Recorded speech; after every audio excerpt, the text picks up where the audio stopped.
Industrial Talk is brought to you by Armis. Yes, you are in the digital transformation game. Yes, you need to find trusted companies, trusted individuals to help you along with that journey. The Armis platform delivers complete asset intelligence. You know what that means? Insights into your connected assets. You're in the digital transformation game, you have to have that insights into what is connected. Go to armis.com, find out more. You will not be disappointed. Also, AI Dash. AI Dash is on a mission to create a greener, cleaner, safer planet from space. AI Dash helps core industries become more resilient, efficient, and sustainable through the power of satellites and AI. Go out to ai-dash.com. Find out more. Thank you very much for joining Industrial Talk. On this episode, we are broadcasting from Distributech 22, and it was just an incredible event highlighting some of the great leaders in the utility space and really pushing the envelope on what is taking place and transforming the utility business. We're speaking with Scott Reese. He is the CEO of GE Digital. And I'm telling you, he brings the truth bombs. But before we get into that conversation, I want you to put a couple of events on your calendar. The first one, and I'm broadcasting there, the first one is IMTS. This is in Chicago. It is September 12th through the 17th, which it looks at. If you're in the manufacturing space, yeah, that's where you want to go. A lot of great, it's huge. So we will be broadcasting there, Industrial Talk. So if you're going, reach out to me. Let's get something scheduled for on site. The other events that I'm going to is this is the American Manufacturing Strategy Summit. This is October 11th through the 12th. This is in Houston. And again, this is going to be a great event. If you're in manufacturing, check it out.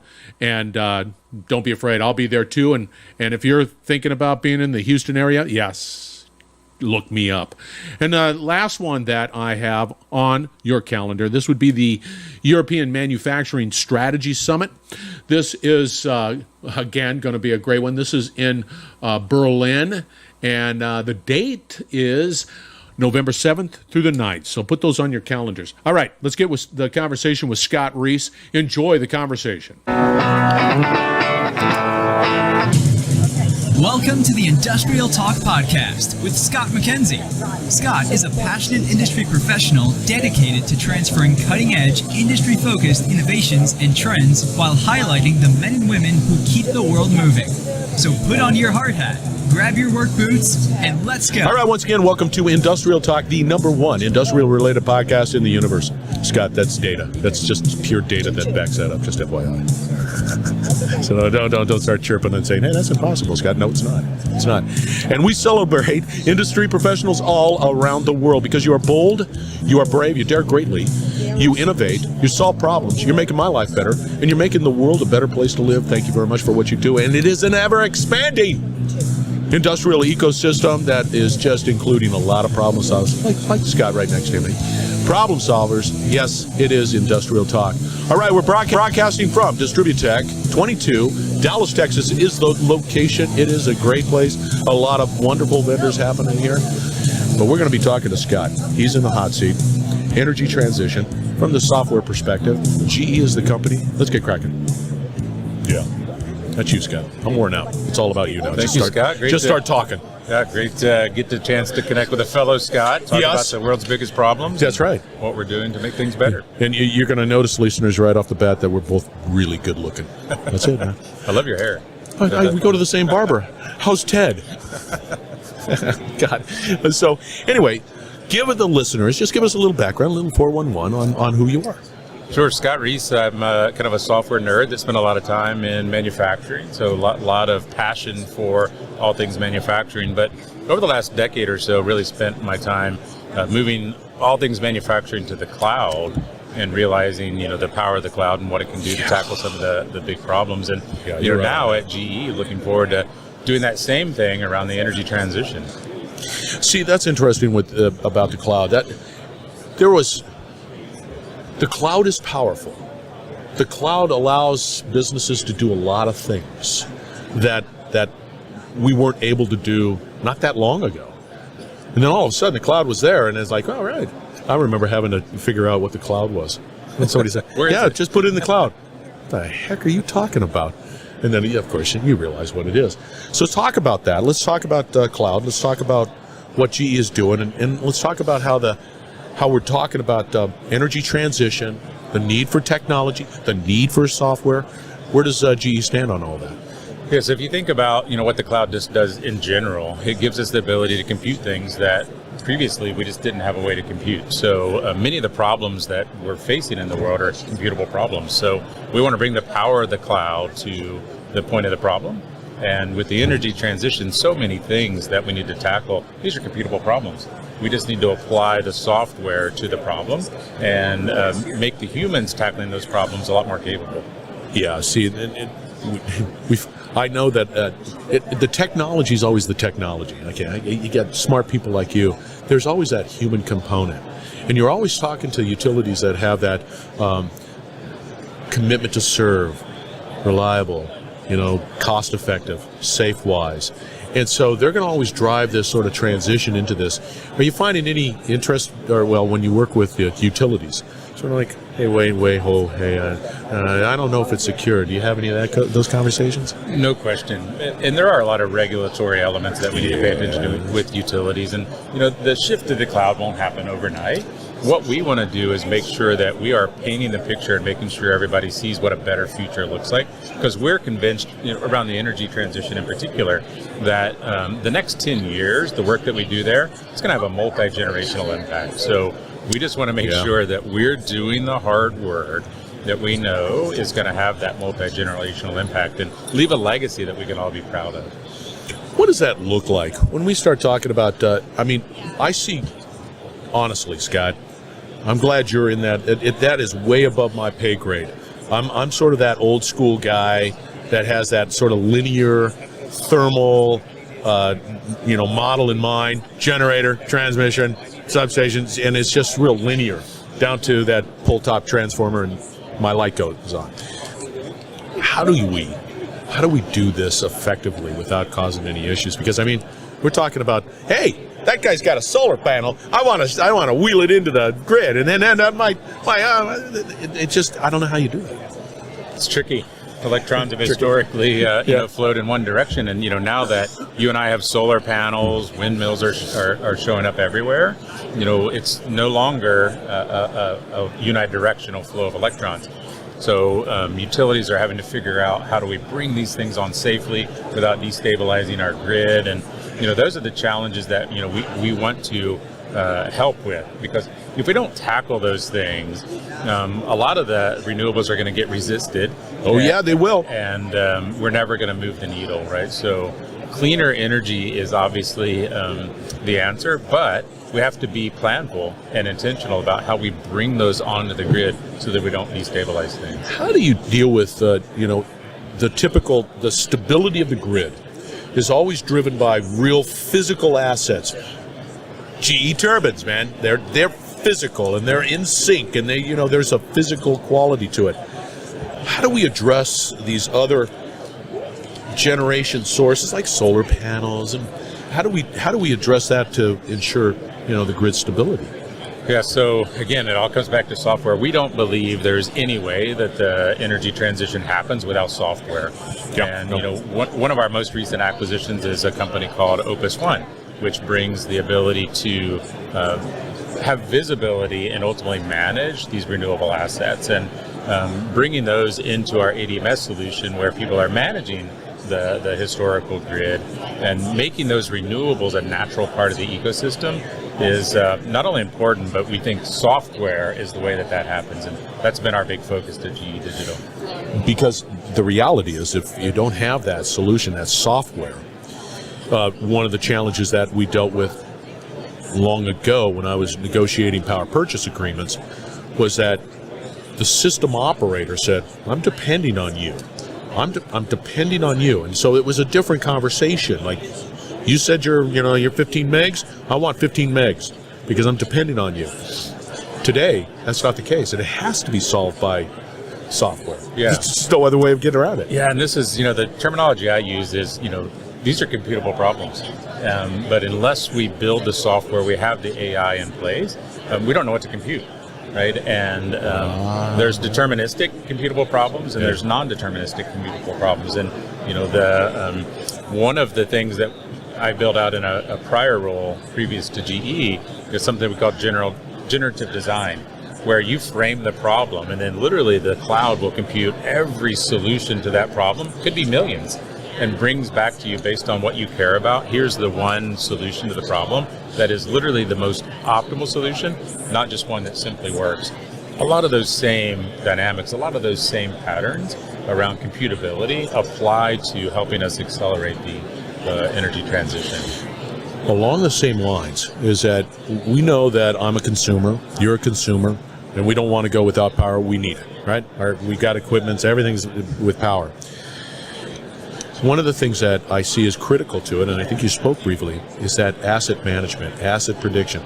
How do you take these disconnected, and I can't say disconnected, that's a sort of these other generation sources to ensure that they're reliable, that they're available, and that you and I, are just sort of numb to the fact that the power works. Yeah. They have to be reliable. They have to apply all.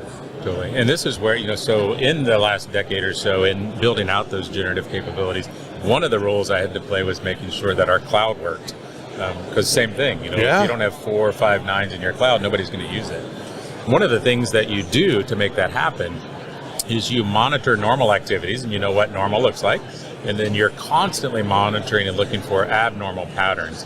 And so that's just well understood science in the cloud. The same applies around asset management, right? And this is where IoT can really bring value to the equation. So with some of our solutions like APM, we're able to monitor what normal looks like, look for abnormal patterns, and flag them to whoever it is, an end user or an operator, and let them tackle that problem in a planful way, instead of waiting for it to be a big problem that inconveniences everyone.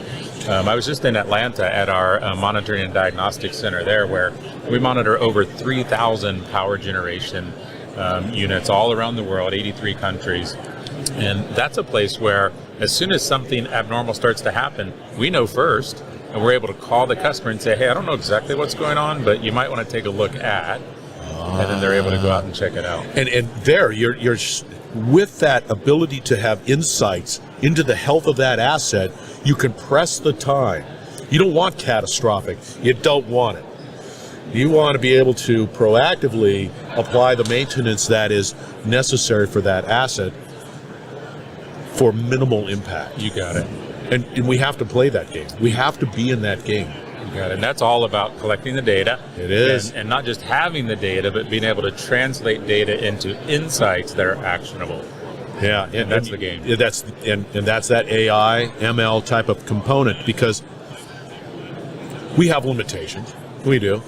We need that ability to have those platforms in place to say, that's fine. Well, there's a piece of data, and do it quickly. And then be able to notify you that something's going on. You got it.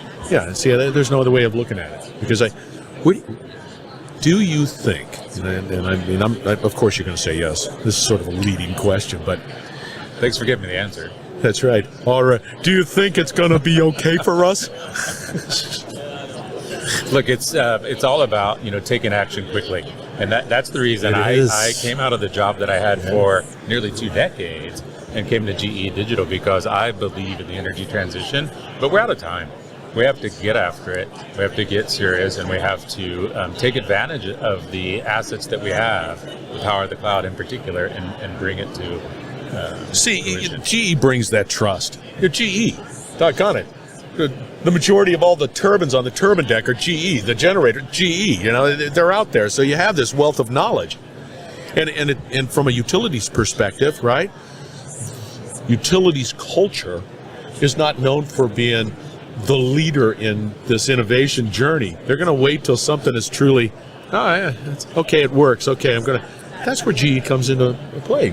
You can point to it. It's like right there it is. Yeah. That gives that comfort, that trust. Well, you want those utilities to kind of play that role, right? Because you said it yourself. When I flip the switch, I want the light to come on. the reason that happens more times than not is because of the role that the utilities play. Our job is to help de-risk the future for those utilities, ultimately, for you. So that's why we're investing ahead in software to really figure these things out and make it safe for the utilities to put in play. That way they're able to save the planet while keeping your lights on. So that's pretty cool, huh? You're cool, aren't you? You like your job. I'm a nerd. I just like nerdiness to big problems. It's like this. This is the digital coffee table, industrial digital coffee table right here. Because I know that I can continue. Because what's interesting, I don't even know some of the questions to ask. All I know is that it's happening. We've got to do it. We've got to have that collaborative type of play with all the parties to come up with a solution that is somewhat, to a certain extent, invisible to the end user. They don't know what's going on. It just happens magically. Sort of like that cloud, SaaS, all of that stuff. It just gets better. And they don't even know it. It's happening, but look, it's not happening fast enough. And that's why if you go over and look at our booth, we use the word accelerate the energy transition, because we believe it's not happening fast enough.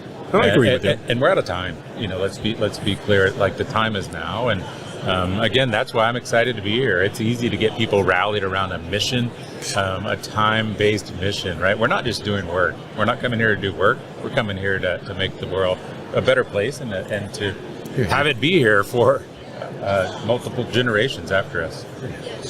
You're cool. All Scots are cool. Did you know that? Scots are cool. You can use that on a bumper sticker. I'm biased, yeah, I guess. Well, all Scots are handsome, and all Scots are cool. And all Scots are just great people. How do people get a hold of this great Scott? You heard it here. Yeah, right here. Yeah. It's backed by data. It's science. How do they get a hold of you, Scott? How do they get a hold of you? Not me. They know how to get a hold of it. GE.com/digital. Check us out, and let's save the world together. Wow, see? Hey, if this doesn't work out, you got a great career in podcasting. Thank you for being on the podcast. Thanks for having me, Scott. All right, listeners, we're going to wrap it up on the other side. Thank you very much for joining Industrial Talk. We are broadcasting from Distributech 22. Dallas is the town. Boy, it is a great event. It's good to have people together and shaking hands and seeing things and solving problems. All right. Stay tuned. We will be right back. You're listening to the Industrial Talk Podcast Network.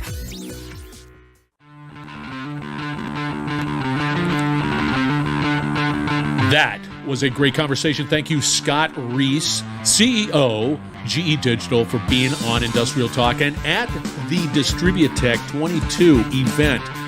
Sorry about the noise in the background. It's just we were right on the floor making things happen. All right. Remember, we've got a couple of things that we're rolling out. One, we're doing a series on the state of utilities. I think that there's a necessity to be able to bring people together, paint that cogent picture. So we're going to be putting that live podcast together. The other thing are those 3 events. And we're talking about IMTS. We're talking about the manufacturing strategy summit. And that's both Europe and the United States. Put those on your calendar. I'm going to be there. Please look me up if you want to get on the podcast and if you want to be interviewed at those events. All right. Be bold. Be brave. Dare greatly. Reach out to Scott, and I'm telling you, you're going to change the world. Thank you very much for joining Industrial Talk. We're going to have another great conversation.